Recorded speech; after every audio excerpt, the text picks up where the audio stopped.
The Candid Frame is supported by donations by listeners just like you.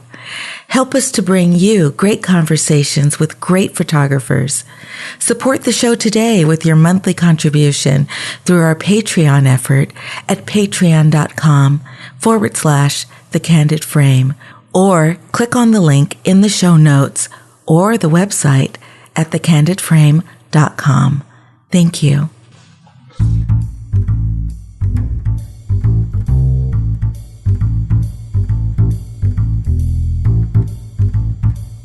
This episode of The Candid Frame is brought to you by Squarespace. Start building your website today using squarespace.com. Use the promo code CANDIDFRAME at checkout to get 10% off. Squarespace. Build it beautiful. This is Buddy and X, and this is The Candid Frame. The reason why most people pick up a camera is to document the important moments of their lives. Whether it's the birth of a child, a wedding, a vacation, or even just those small, intimate moments that we want to remember. A camera immortalizes those memories, but the camera can also be used to express something about how we're experiencing our own lives. Because sometimes the power of photography lies in its ability to connect us, to make us realize that we are more alike than we are different. And that can be especially the case when it comes to moments that are filled with sadness and grief.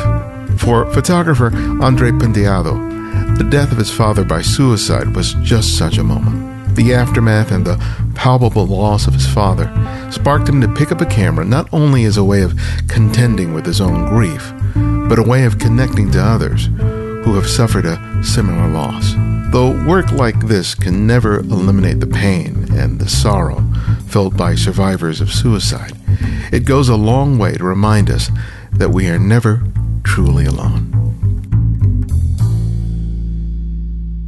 Well, Andre, welcome to The Candid Frame. It's a real pleasure to have you on the show. Welcome. Thank you very much. It's a pleasure to be here. You're the first photographer, I think, that I've interviewed from Brazil. So that's one of the exciting things about the show is that I have the opportunity to interview photographers from all over the world. But to tell me, did you grow up in Brazil? Yes, I did. I was born in São Paulo in 1970. I grew up in the Bahia state on the coast of Brazil. I lived there as a child. And then I moved back to São Paulo, and I lived here until 2005 when I moved to London, where I lived for 7 years. In 2012, I relocated to São Paulo. Did your interest in photography begin while you were still in Brazil? Yes, it did. My family, my father and my auntie, they were both good amateur photographers. They had like nice cameras. And my family had a long story photography with very old family albums, things from, there's even pictures from the 19th century. So I grew up among all these images and with these people taking photographs. And I did my first photography course, what would be something like black and white photography level 1 in 1989. And then from there on, I took loads of pictures and I became a professional photographer. I became first an assistant in 1993-94 and a professional photographer in 98. And from that onwards, I've been doing just my own photography. What area of photography first interested you, and how did you segue that into the career that you have now? Until being an assistant, I just did everything. I just was taking pictures of my daily life. I didn't have any special project or anything like that. And I was an assistant in in the largest commercial studio in Latin America at that time. What means that I assisted people doing cars, fashion, still life and everything. And then when I became a commercial photographer, I did a lot of magazine work like portraits and lifestyle, a little bit of still life. And then I also did a lot of like photography for companies. They're just doing some little bit of advertising and also some events and things like that. And I also even did some weddings. The things you do when you're starting to make some money, to being able to survive as a photographer, to make a living from it. Then I did kind of everything. What was really good to give me a lot of understanding of the medium and how to be fast sometimes shooting, or how to properly lead a scene or something like that. From 98 to 2005, I had this commercial career, and I also started developing some kind of personal projects, more structured ones, thinking about a concept and doing some and producing it. But I still wasn't able to invest a lot of my time in this kind of photography. From 2011 onwards, I was able to just concentrate on my personal photography. I got a bursary, and that changed everything, because then suddenly I didn't need to do any commercial photography, and I was able to just think about my projects and develop other new projects, finish older projects that weren't like halfway done. And that's what I've been doing so far. So since I came back to Brazil, I also producing new projects, and I'm not doing commercial photography any longer. What led you to move to London? Well, exactly because I wanted to stop doing commercial photography. I understood at that time in 2005 that I wasn't happy with the kind of photography I was doing, even though I always had fun shooting anything, just if I was doing like a fashion shoot or a portrait. I always had a lot of fun doing that. But I realized my heart wasn't there. I said, that's not what I want. And even though I've been doing photography for so long, and I learned assisting, and I'm self-taught because I went to business school. My degree is on business. So I kind of self-taught, and I thought, you know what? I have to move. I have to leave Brazil, go somewhere, see more art, get in touch with the things I like, with contemporary art and everything. So my wife, my ex-wife now, my wife at the time, she also wanted to change careers. She used to be a journalist, and so we went to London when she got a bursary to do a master's there. And then that everything came together. Both of us wanting to change careers, changing what was happening in our lives. And then we just went there. Being a photographer is always a challenge regardless of where you are. But moving to a different country, especially one that has a different culture, a different language, can be a real challenge. Talk to us about that transition and how that was for you in terms of trying to sort of continue your career in a completely different location. I have to say that I was really naive. I always shot in Brazil with this kind of very raw style. If you think about Terry Richardson, without all the sex, or Jürgen Teller. I always shot like with point and shoot cameras or straight flash photography. I do a lot of straight flash until today. So I have this kind of trendy portfolio that I thought, wow, I'm going to the land where it all happened. I'm going to take this there, and I'm going to be the new thing from Brazil, and they're going to like me, And then I got there and started making phone calls. I got there and I went to the Association of Photographers for a talk about portfolios. I showed my portfolios, got some advice. I even bought a database of publishers and art directors. And then I printed a A5 postcard, and I sent 100 out, and I hope things would happen, they didn't the way I expected. The good thing is that I had some savings that helped me in the beginning of my journey there. But then I started doing some shoots in London for Brazil. I kept my contacts with Brazilian magazines, so they always need someone in Europe, So I did a cover for a magazine from Brazil in Germany of a businesswoman, and then I did loads of portraits for Brazilian magazines of people or things that were happening in London, and I kind of survived on that. I even again shot one wedding for a friend, to make some money. It's the way I like to tell people about the things without glamorizing the profession, saying I don't do this, I don't do that. My main goal in London is that I won't do anything but photography. Because I had a career in Brazil, I say, I'm going to go to London. I wasn't that young, you see. I was born in 1970. I moved to London, I was already 35. Making a living from photography in Brazil. So I say, I'm going to go there, let's see what happens. And our plan was to stay there for just a year, But then a year turned into 2 and 3 and 4 and 5 and 6 and 7, And after a year, I made some contacts there. So I got some corporate jobs, some events. And then sometime later, I shot one big advertising job that gave me some money, through someone who was doing corporate events.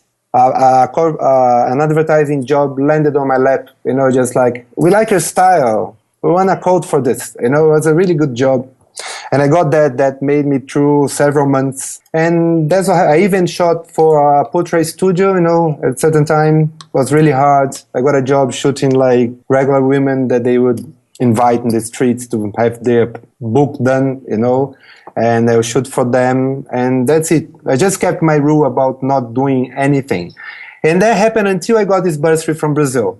That helped me just stopping doing all of this and then concentrating on my work. I think it's very important that we keep in contact with like bursaries and people that fund artists as a way to find other ways to fund our projects.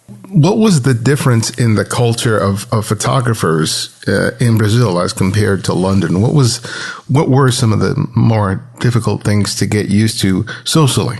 Well, I think the first thing is that in a more developed market like London and probably in the US, people are more specialized than Brazil, So when I say here, sometimes you do lifestyle, then you do fashion, and then you do still life, Maybe. So I did some food photography for very good magazines here while shooting portraits for another magazine.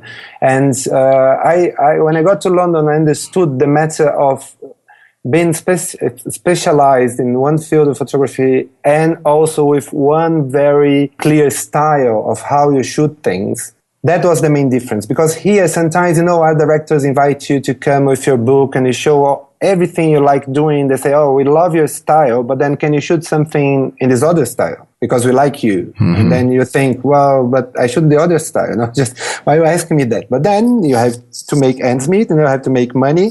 And then say, oh, of course I can do that. So first thing was to learn and to tailor my portfolio to a market like that. The other thing that was really tough was language, because the way we communicate is very different. Even though personal distance, if you're talking to someone, I remember going to this Association of Photographers meeting and then going to talk to this guy who gave the talk and going maybe a little bit too close to him and he would step back, and I was trying to understand what's going on here. I just want to talk to him, and he would give a step back until I understood right. Brazilians, we are very friendly. We get close to people. We touch people, and in London, I cannot do that. The other thing is to learn to deal with things like calling a magazine and the guy saying, I don't know how things are in the US, but here, if you call someone, they are likely to have a meeting with you. If they see your portfolio online and they like it, they say, yeah, come over, bring your book, let's meet.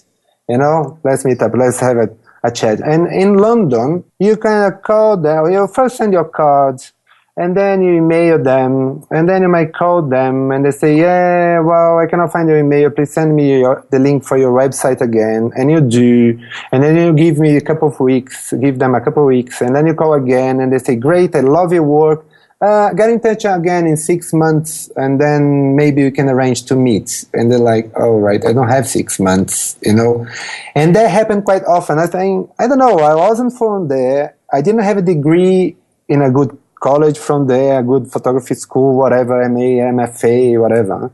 So I thought, there are already too many people in the market there. So it was really tough to break into, And what happened to me, all the good jobs I got in the end, I got through people I met in parties, having beer in the pub, friends of friends, people that used to work in ad agencies or magazines. They're like, you're a great guy. Come, let me show me your work. Much more than using all the strategy that the guy explained to me in that first talk I went about sending postcards and emails and all of that.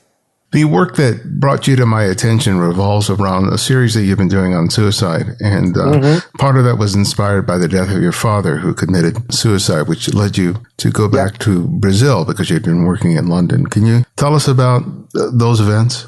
Yeah, well, my father took his own life in January 2007. So I'd been in London for just 1 year something. So after everything happened, I went back to London and I lived there another 6 years. My father had a history of depression, and he had mentioned the possibility of committing suicide while he was 40-something in the 70s. That's something that happened before, and also his sister had committed suicide also in early 70s. So there's a family history on his side of depression. When I had been there in London for 1 year, and he got into a very strong depression and had been mentioning again that he was very unhappy with his life. He was unhappy like that. And what had happened, and he lost all his money. He did some bad business and he went bankrupt. Something that happens a lot, And we were talking to him, we're gonna get around that, be strong, all the things you try to say. I didn't have any experience in situations like that. So one thing everybody does is trying to convince the person that he or she is not right. The way they're seeing the situation is not right. But what happens with depression is that people, they're not in the same place we are, And actually telling them that they're not right is not actually the best thing to do. The best thing to do is just to listen to people. Just let them talk whatever they need to talk. And we don't try to rationalize what they're saying because they are in this strange place, right? But then one day I was in my place in London, phone rang. My ex-father-in-law called, spoke to my wife and gave the news. Broke up the news. My father had passed away. First, he didn't say anything about suicide. There was a real shock. And at the moment I got the news, for some reason, because I was far away, there was nothing else I could do, I got my film camera, loaded it with black and white film and took a picture of the lamp on my living room for some reason. And then I started taking some pictures. I went out of my flat. I took some pictures of my flat, and then half an hour later, my sister came and then told me my father had committed suicide. There was a second shock. And, I took more pictures. We booked a flight for next morning to come to Brazil. I flew and I went direct from the airport to the funeral parlor. In Brazil, things probably are different than in the US. If people die one day, we have just next day in the funeral parlor, just 1 day, and they are buried next day, the day after. It's like a 2-day thing. It doesn't take a week or times, And we always have like an open coffin, and people go there and see the body and touch the body if they want, But the body is in the middle of this room where everybody is. So I went straight from the airport there, met all my friends and my family. Quite shocking to see everyone in that situation. Then after a few hours, everybody left. I stayed with my father there, took my camera, just me and him, took some last portraits of him.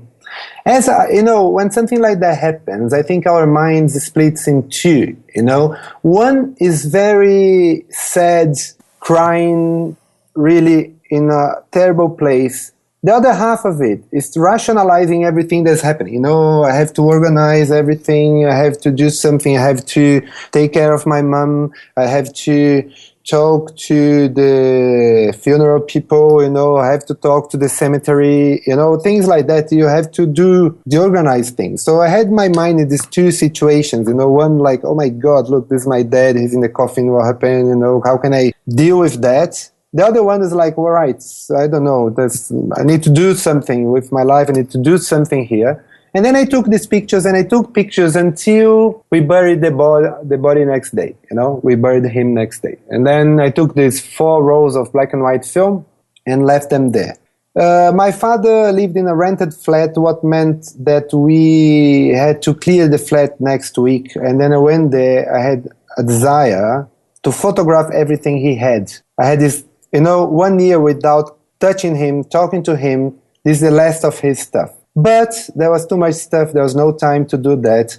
We just packed everything he took and cleared the flat. A few days later, I decided to try some of his clothes. And when I put one of his shirts, the shirt had his scent, the scent of his aftershave that he had used his whole life. And I looked at it, and there was a gray hair, on the shoulder of it. And I say, wow, this is the last time and the last way I have to hug my dad, I'm somehow touching him again for the last time. And then the idea just came to me, what? I'm going to take all his clothes to a studio, and I'm going to photograph myself wearing them. Because I did that for one photograph when I was a child. There was in the family album, there's this photograph of myself wearing my father's clothes. They were really big. I was like 4 or 5. I think that's something children do everywhere, right? Sometimes we put our father's shoes, and trousers and a big jacket. And then I took all the clothes to what used to be my old studio. I studio that I shared with another photographer, and he was still there. So I went to the studio with this idea. I asked another friend to go with me to help me in the process. And then I just did 2 tests. I test a white background and a gray background, and I test like a softbox and a ring flash. And it came to me, it's gray. And the ring flash, because of this little halo that creates, the shadow that goes around the body. I say that makes sense for this. I don't know what I'm doing, but that's it. And then I did half of the portraits. I randomly picked up the clothes, just like gonna try these trousers with this shirt and these shoes and this underwear and his necklace and his watch. And I was trying everything. I did half of it with my eyes closed. And then it came to me again like that, you know what, I have to do it with my eyes shut. And I redid everything I had done until the moments, and then I did to the end. When I finished the process, there were all the hangers were on the floor. I just took the clothes off the hangers and threw them there, and I say, you know what, these empty hangers mean something as well. And then I photographed all of them with the ring flash on a white background this time. Did that, didn't do anything with all this material, went back to London, start living there again, looking for jobs, going out, meeting my friends, surviving what was happening.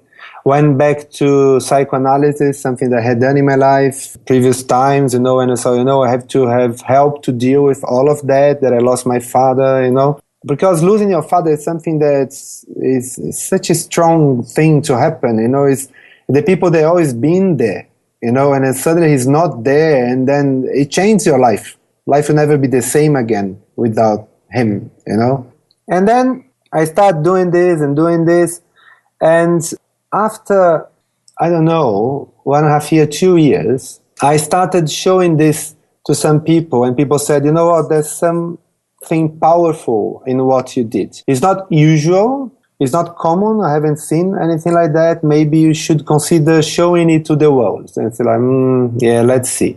And then I submitted it to an open kind of portfolio review that happened at the Photographers Gallery in London. It was a day where you could submit your work, and then you're going to go there and present it to an audience and then discuss with one of the curators there. So I submitted it, and it was accepted. So I went there and showed the self-portraits, and there was a very strong response to it, a good response. There was people were, wow, this is very powerful. This talks about a lot of things in life, and about your love for him and your connection as a family, and losing someone to suicide, such a taboo, and then maybe the subject should be more in the open, maybe should show this. And then I went back to the black and white photographs and made an edit of it, and then I started attending some portfolio reviews and things and showing this, In the meantime, even though I was going to therapy, it wasn't working this time, The loss I had was too big. Losing my father to suicide was too big, and just me talking about it wasn't enough. So one day I sat at home and I Googled support group for people who lost someone to suicide. And then a group called SOBS, Survivors of Bereavement by Suicide, show up in Google, and it was close to where I used to live in London. I say, you know what, I'm going to go there, I'm going to attend this and see what's all about. I went there first night.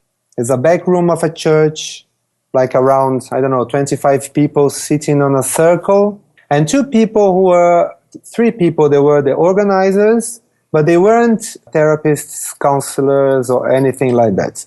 They were just regular people. They were running this group to help people in the same situation. They were all people that had lost someone to suicide. I sat there. I didn't say anything, but the only thing they asked in the beginning, please tell your name, who you lost, and how long ago that happened. And I said, my name is Andrea. I lost my father, José Otávio, around 2 years ago. And then they went around the circle.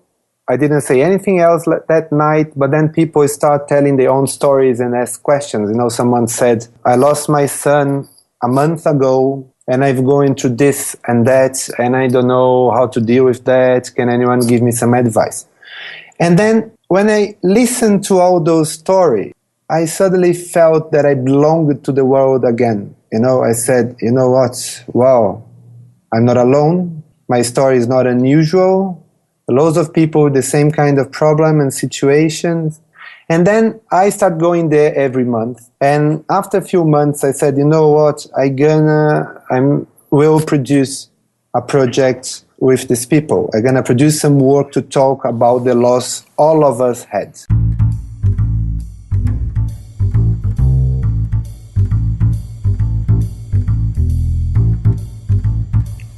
With the blackout of numerous internet services last week due to a massive denial of service attack and the hacking of private emails, we've all become aware of how vulnerable we are in this age of technology. It's not only inconvenient, but it can hurt your bottom line if your business relies on an online presence. So you can't take it for granted that your website or blog is protected. Squarespace is doing its part to keep your website safe by using Secure Sockets Layer, or SSL, a technology that secures the connection between your browser and the website you're visiting. It allows you and your website visitors to feel confident that their information is secure, and it's an important part of your online identity. Every Squarespace website can enable SSL now, which will automatically direct users and search engines to a secure version of that site. The result is that millions of more domains on the internet will be secured via SSL, so you can have confidence that you and your customers' valuable information is protected. Start your free trial today with no credit card required. Visit squarespace.com, and when you decide to sign up for Squarespace, make sure to use the offer code CandidFrame to get 10% off your first purchase. Squarespace. Build it beautiful.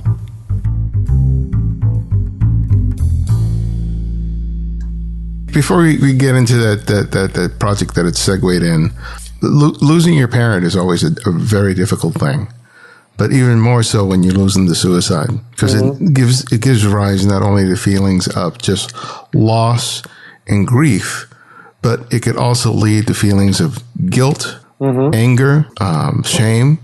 How did you, photographing yourself in his clothes, and then later on with this project you're about to tell us about, how did that help you deal with those feelings? Because I think that's a big part of losing someone to suicide is not just the grief of their loss, but all these other strong feelings that you can struggle to contend with and accept that you're feeling as a result of what they chose to do. Yeah, I think it's really complicated, isn't it? Because you feel a lot of guilt, and you also feel anger towards the person who killed herself, and it's usually someone you love, because you think you should have done something to avoid it happening, and after you think, why did they do it to us? Why doing this? I have to say that the first project, the Dead Suicide, which is comprised by the photos of the funeral and the self-portraits wearing his clothes and the hangers, and also a group of photographs, a selection of the photographs I did with my point-and-shoot camera in the years after, that kind of show in the state I was. They're all just a series of broken things, rundown things, empty spaces. I have to say that I did all of this, not in a way of doing some kind of auto self-analysis or therapy. I just did what I had to do. The ideas just came to my mind as an artist. I say, I'm going to do this. The way I understand all of this now is that I was able somehow, because the project got some kind of launched my career somehow, it just was such a strong thing that made lots of people aware of that. And I have the feeling now that I was able to transform something really bad that my father left to me in something really good that he gave to me, to be able to, just for you to have an idea, tomorrow I'm giving a talk in a symposium for psychologists in the university in São Paulo, presenting my work to people who deal with grief. So I've published 2 books, and the books are used now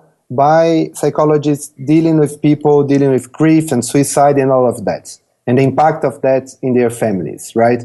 So I understood in the end that the best thing I could do is kind of to change what happened from something really bad into something that makes good to the world, you know, and helps people.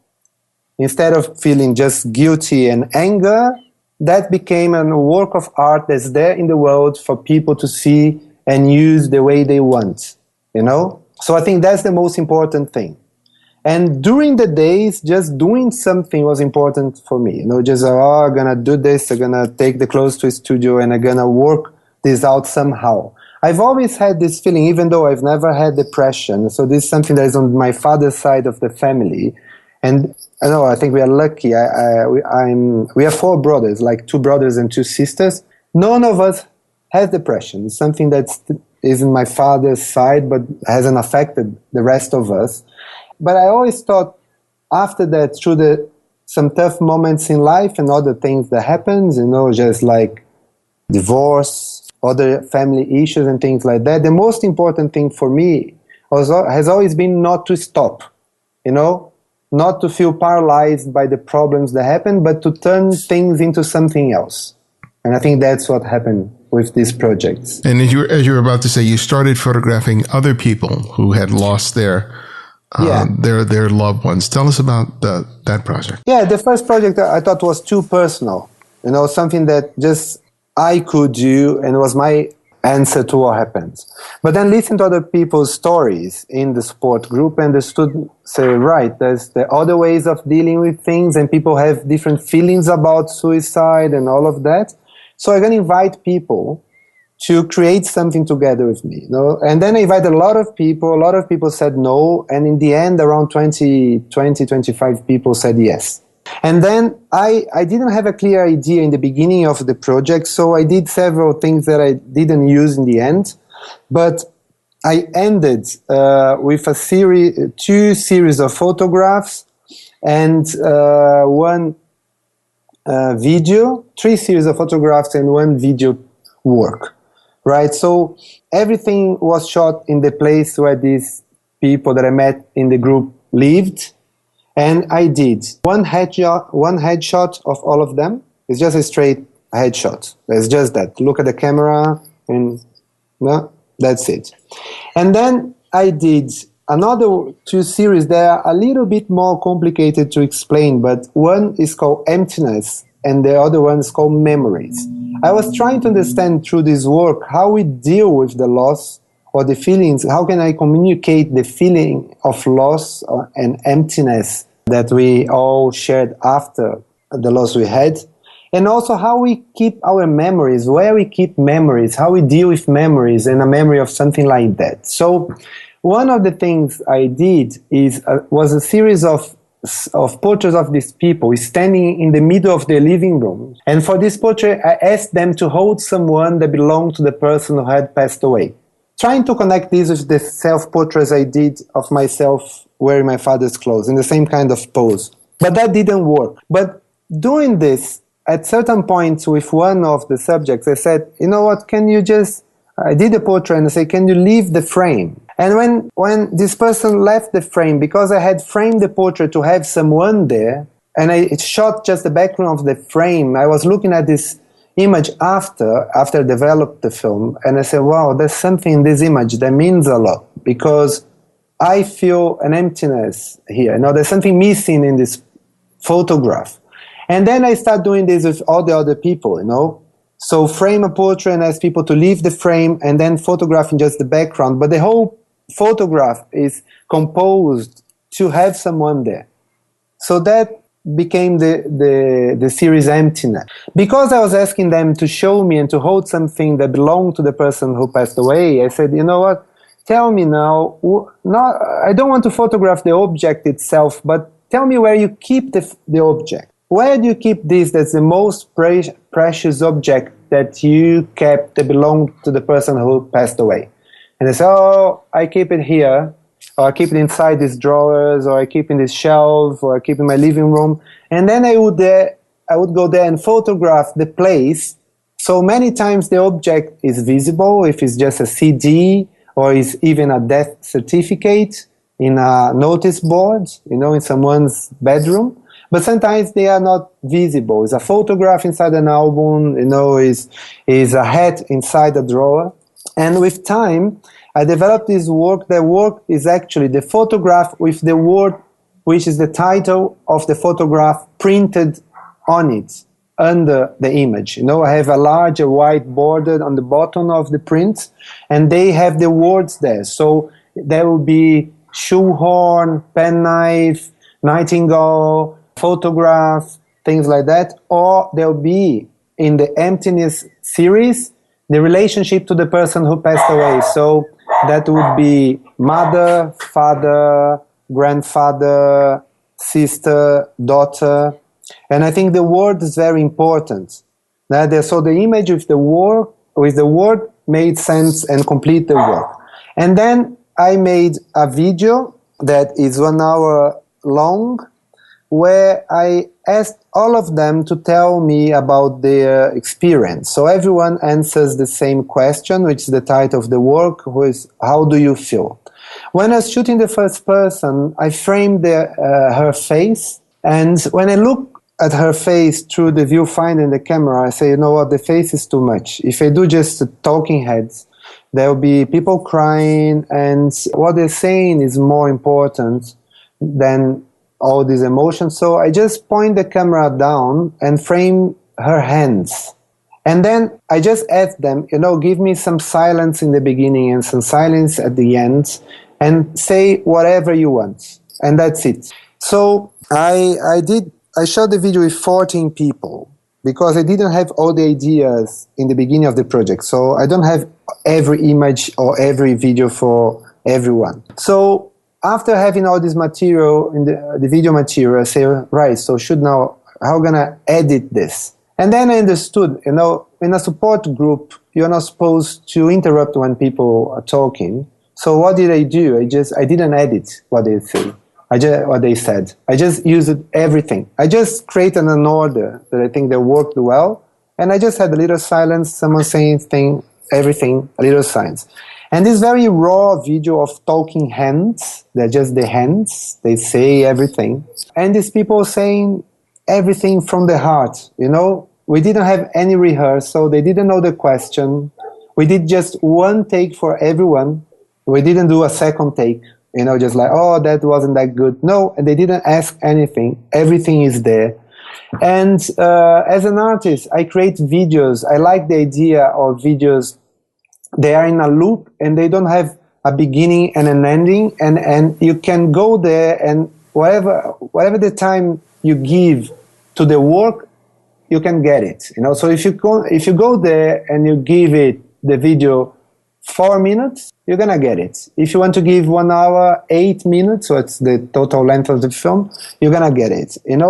And I'm always surprised how many people in the exhibition sit there and go through the whole thing. They just watch the whole film and are like, wow, there's something there, and I think it's the power of I don't know, being really direct and honest about something that you can talk about, Tell me if, in talking with all these other family members who had lost a loved one and them sharing their stories of what their family members were going through, emotionally, Did doing the project give you an insight into what your father was going through that you think you didn't have before he had passed away? I think it gave me more insight about what's going on with myself, to be honest, because I come from this very open family. So what happened, I think, there's some people that had lost someone, that the people that lose someone to suicide who doesn't have a clue, because people don't communicate they're depressed sometimes, They go through very tough times, they don't tell anyone, they feel very lonely, they go there and they take their own lives, and people are left with this big question mark, In my case, we kind of understood, I think what I really got, what my father was going through, in the sense that he'd been sailing, I might commit suicide and things like that. I think what I really got is that there wasn't anything I could have done to stop him if he really wanted to do it. Because I think the sense of guilt that comes is just like, I should have gone back to Brazil. I should have done this. I should have done that. And that affected my whole family. And then you listen to people going through things like this and trying different stuff and trying and failing always, because in the end, it's a personal choice, that people take. And there's nothing, we could try locking them up, I'm saying, with kind of irony, there's nothing that actually you can do. Some people, they have to go to kind of an institution or things like that, but most of the people, they don't, it's that that's what happened to my auntie. She was in an institution, being treated for her schizophrenia, and then still there, she was able to kill herself inside the place. So I think the idea there's nothing we could do to avoid what happened, there's a very important message, people shouldn't blame themselves. So I got a lot, I think, because I tried going to psychoanalysis and that didn't give me the answers I needed. I got all the answers from the support group and from the people that I talked to, sitting there, listening to them, telling their own stories, just gave me a feeling of belongingness again, and that was something that I had lost, I'm back here, just like what happened to me is not unique. So I think it's more about that. I grew up in the United States, but my family background is Dominican, and issues of mental health, mental illness, are dealt with, very differently than they are here in the States. And a lot of it is just born out of just not understanding. And I'm wondering, since, you've been working on this project, your family has sort of experienced this, and you've been living back in Brazil, and as the work has gotten out there, what have you learned in terms of how the culture in Brazil deals with issues of depression and suicide and mental illness, and what are you hoping that your work does in terms of contributing to the greater understanding? I think, well, here there's a lot of prejudice as well. It's not, I think most people don't like to talk about it. They don't understand it. They blame people who are depressed of being lazy, of just don't wanting to do the hard work, just get off the sofa and do whatever you have to do, and people want to give a lot of advice, just like, you should do this, you should do that, So I think my aim is just, there are two things, right? One is to bring the subject to the surface. Let's talk about it. Suicide is there, it's happening, depression is there. Let's talk about it. But I was able to talk more about my own experience, which is not to be depressed or not to have any suicidal feelings, but to have to deal with what happened to someone I loved, right? So my first proposition is just to open a space for people who had gone through some kind of trauma or hard experience to access a way of talking about it through art. If you go to an exhibition, just to have an exhibition where there's a video that's 1 hour long where people talk about losing someone to suicide, I think is already strong enough. It's an important thing to exist in the world, And I'm very open about it. I always been since day one. My father committed suicide. My father took his own life. I talk about it. I listen to what people say. If they come with this common sense, prejudice stuff, I say what I think. And I'm trying to be in contact with psychotherapists, psychoanalysts, and psychologists, and I give my book away, and try to make it have an existence in the world, out of the art world or photography world only, and see if we can replicate some kind of understanding that we need to talk about it. That's it. Tomorrow I'm taking several copies to this event where I'm giving the talk to give it to people, to give it away, to people. The book I've just published about the I'm Not Alone series is free. It's just, I got this bursary to have an exhibition and published a small catalog, and I managed to print a proper book, and the book's for free. I just give it away to people, I distribute it. Printed 1,500 copies. Now, so if anyone is listening to it, I cannot afford sending it to the US, but I would happily give 30, 40 copies of it. And if people can pay the shipping, I'm more than happy to send it there. The book is bilingual. The book is in Portuguese and English.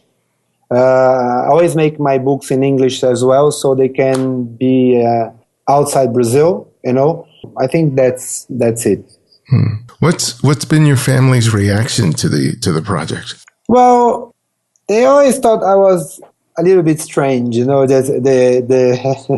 The strangest in the family as an artist, always been doing things that they would look and say, "Oh, there's Andrea doing his thing again."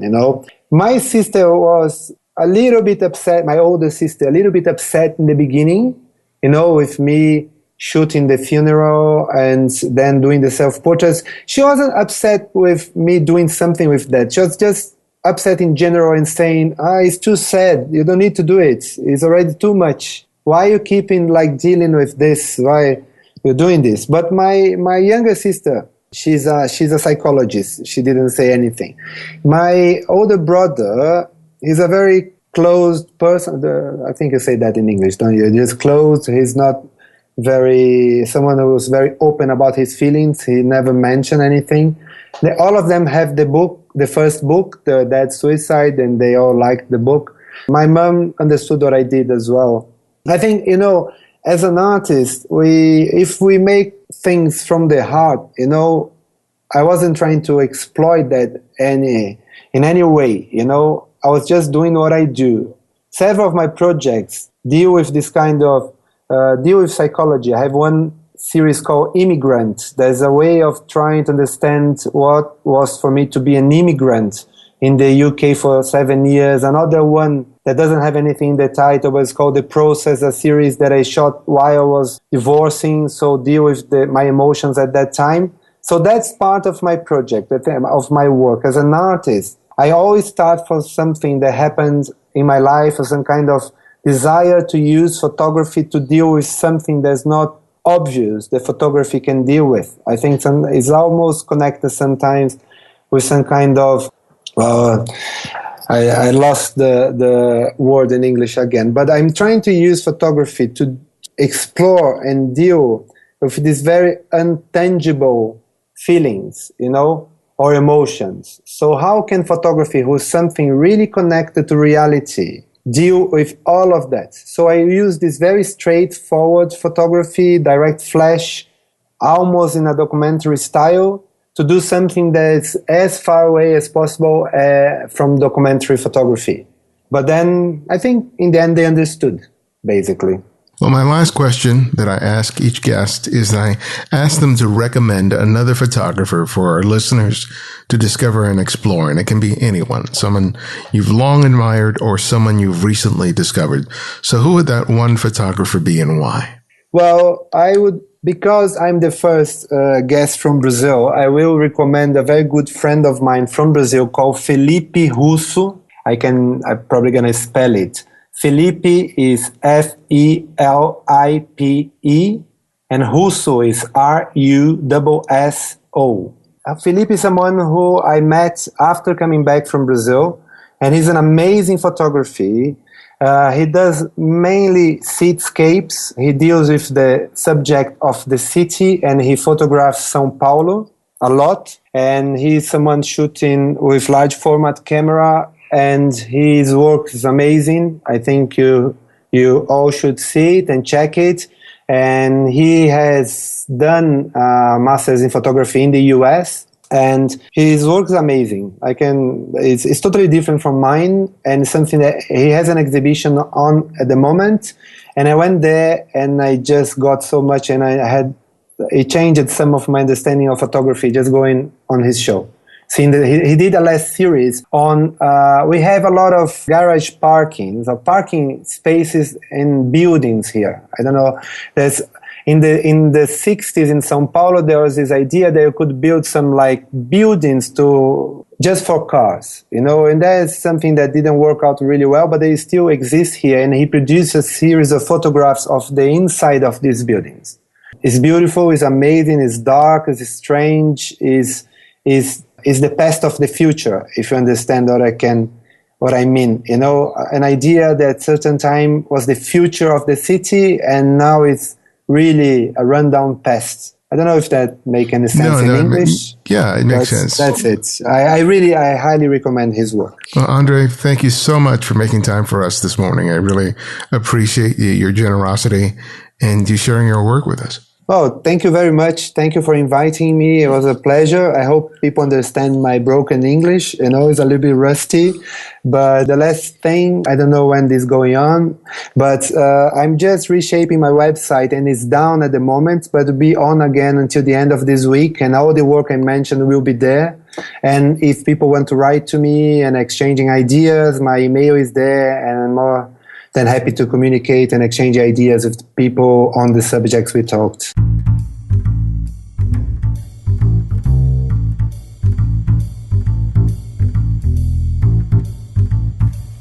Thanks again to Andrea Penteado for joining us here at The Candid Frame.